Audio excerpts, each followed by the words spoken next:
call options at that point.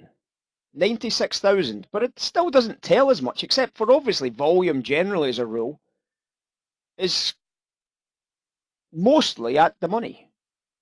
Now we obviously have to assume that some of the volume is going to be above the strike, some of the volume is going to be below the strike, so therefore that volume represents probably a 50 delta. Would that be a reasonable assumption? Probably, right? Well, we can't tell with 100% certainty. So the amount of delta that comes in that, the amount of delta hedging that comes in that is quite substantial. If that's an at the money and there's 90,000 traded, that's a lot of buying that the dealers have to do to hedge out that delta exposure. And obviously as the price goes higher, they've got to hedge out the gamma exposure because that delta is going to be a 50 delta, isn't it? It's going to be an average of 50 deltas. Now we don't know that's the case. That 90,000 could have a delta of 1, which would have the same equivalent of a quite a small, insignificant, perhaps, any other option, if you know what I mean.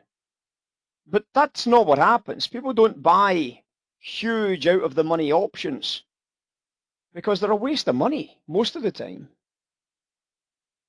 They don't represent real value because the amount you pay for volatilities on these options, yes, they can be very cheap, they can be great for gambling, but you know, they are the world of the retail trader that thinks that, you know, that by paying $50 for something that could be worth $100 million in 2 weeks' time is a great deal. Well, it's probably a throwaway for $50, right?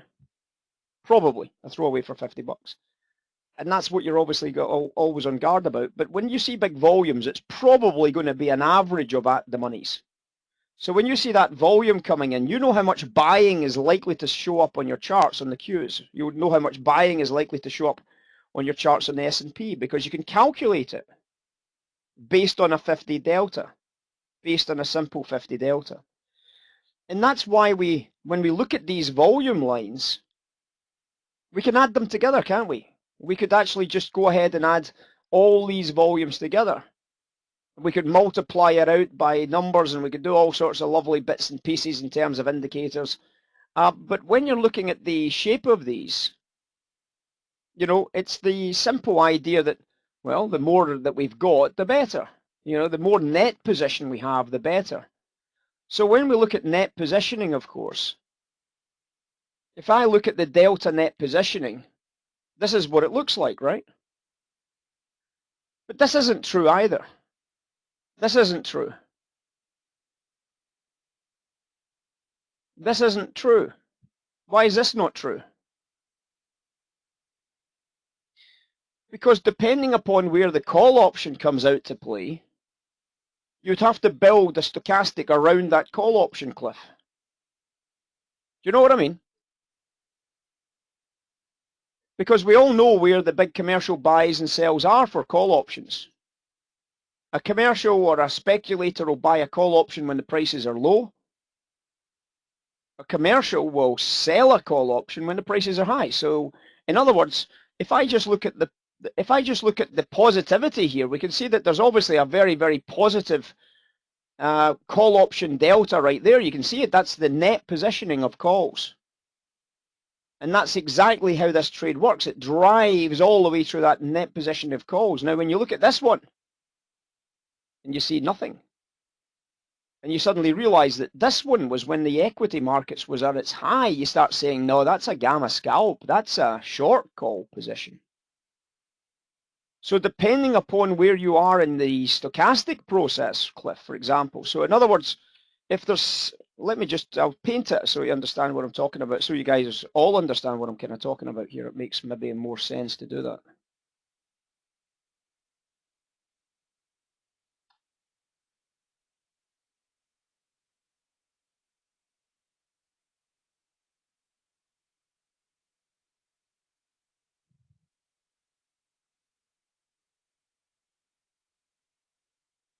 Okay, so here's a basic setup, right? Now what I'm going to draw some heavy volumes coming in these options. Now we're never going to know whether they're new open interest options or whether they're closers. For example, this could simply be closing this option. We're not going to know that. You're never going to know that position because you don't get real-time open interest stats. But anyway, so in terms of a stochastic, of course, the stochastic is at what point here? Well, the stochastic is going to be around about 0. It's the bottom edge of a downtick phase. And obviously, if we turn the stochastic into negative numbers, in other words, if I said to you that the stochastic here is a +1, and if I said to you the stochastic here is -1, so that's just a stochastic of price, right? And then I add 1,000 options here, 1,000 call options, and then I add 1,000 call options here, then obviously depending upon what the stochastic is, so that 1,000 call options, bearing in mind that this is +1 and -1, I could easily change it round to make it -1 and +1, so that the numbers kind of add up in terms of positives and negatives. If I look at this here, let's just do that actually. Let's change that. So instead of making that +1 and this -1, it could obviously be any number, guys. I'm just making up shit. So we'll just say that this is -1, and we'll say this is +1 here. So if I'm looking at that, of course, if I was to chart that, how would it work? Well, of course, it would be +1 times 1,000. You see what I'm saying? So in other words, the indicator would go along here, whatever it was doing, and then when that trade comes out there, it would go to +1,000, right? Boom, it goes to +1,000. And then it goes along. And then it hits this trade.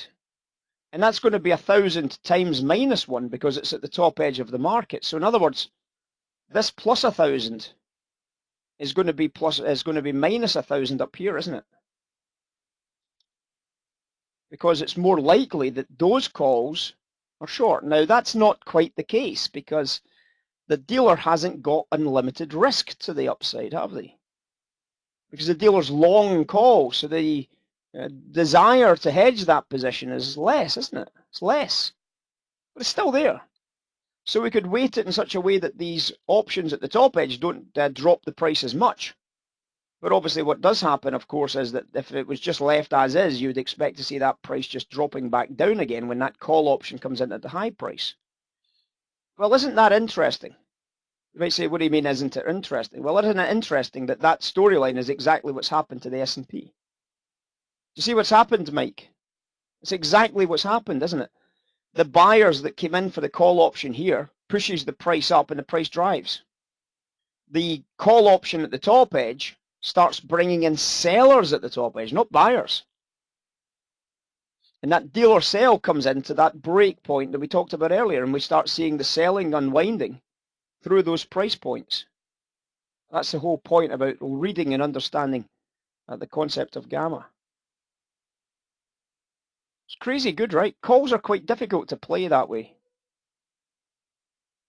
because a call is bullish and bearish, whereas a put is nearly always bearish. But again, we have to, if it depends upon everything else that's happening, and we can try and figure this out by using some of our other lines. We can use this, for example, the rotation into the volatility in matrix. We can look at that in terms of the VIX-M, VIX-Y type stories.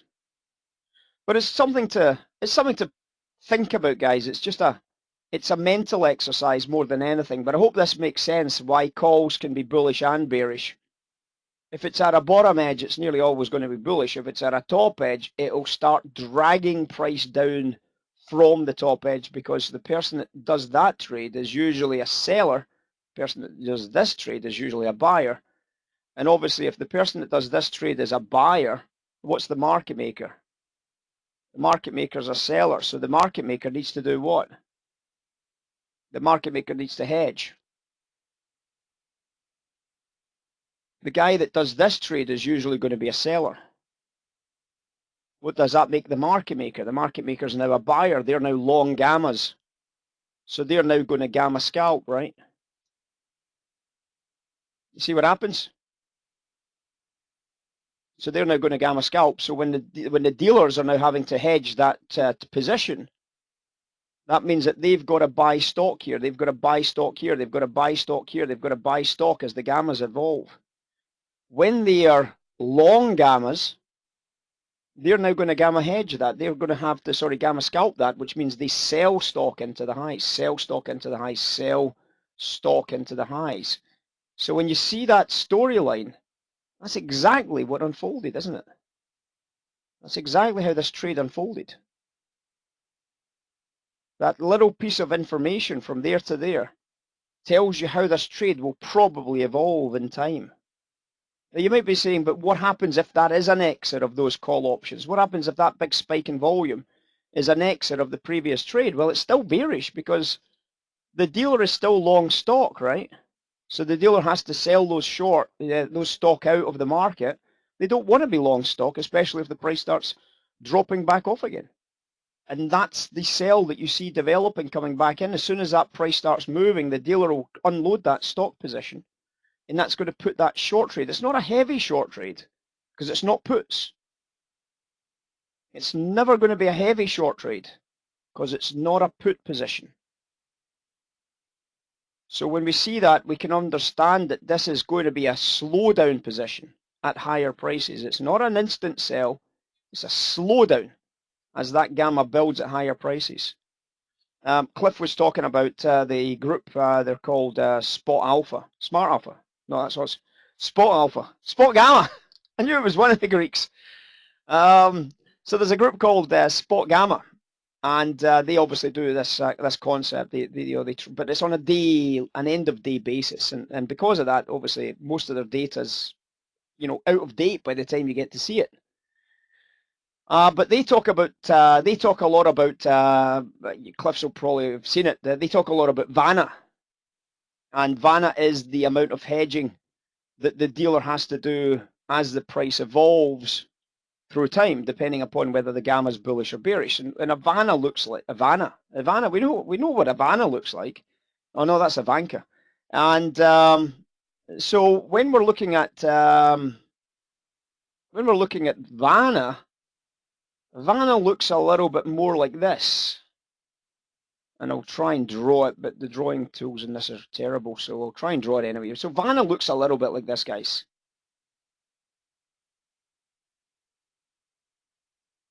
That's what VANA looks like.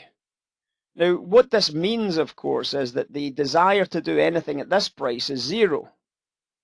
Okay, this is where the desire to do anything around here is pretty naff, right?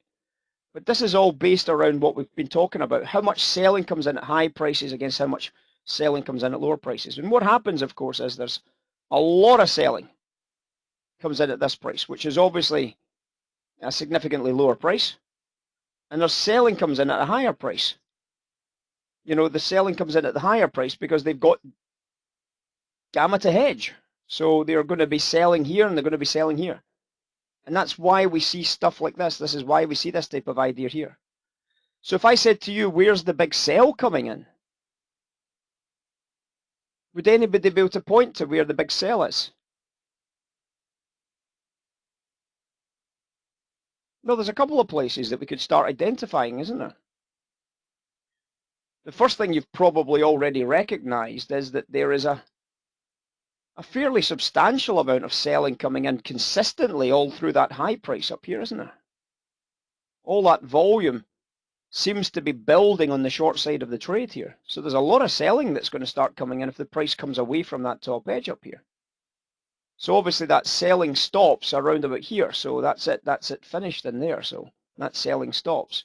Now that might be an area that we can start investigating as a possible short trade. And it did drop off a little bit.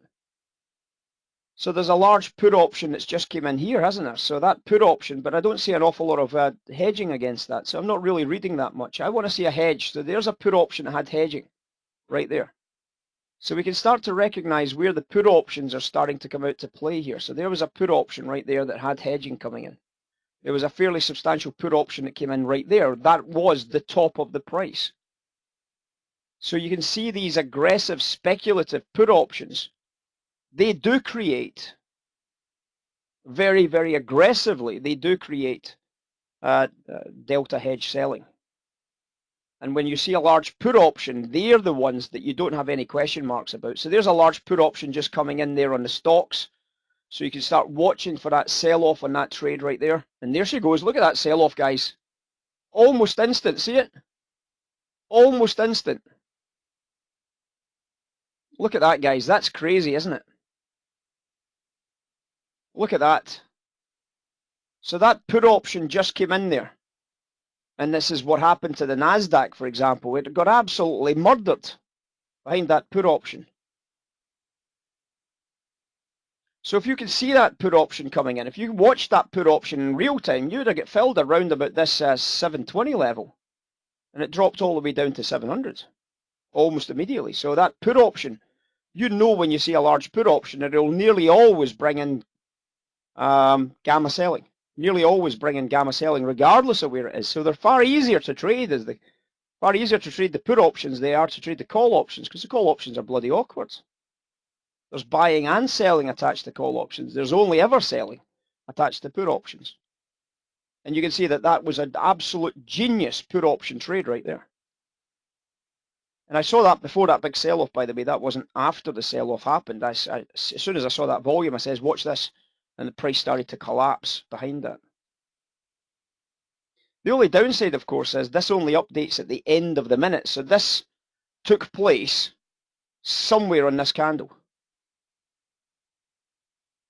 That's the only downside of this data, is it only updates once a minute. It doesn't update in real time on the second by second charts. It only updates at the end of the minutes.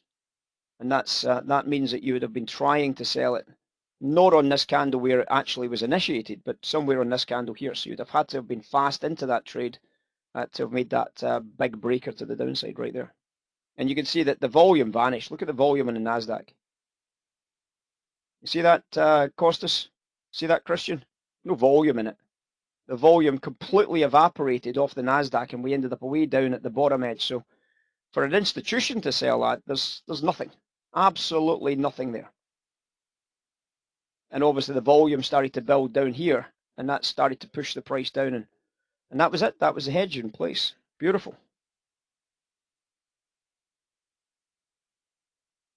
So a lot of put options. A lot of put options coming in.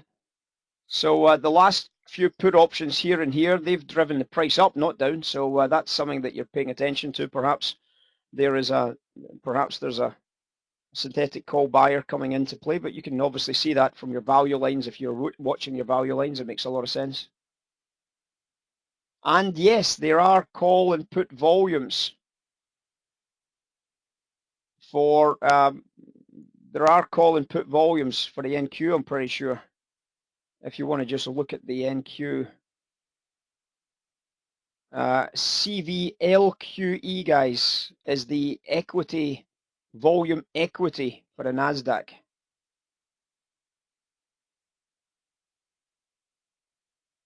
For the NASDAQ itself, CVLQE.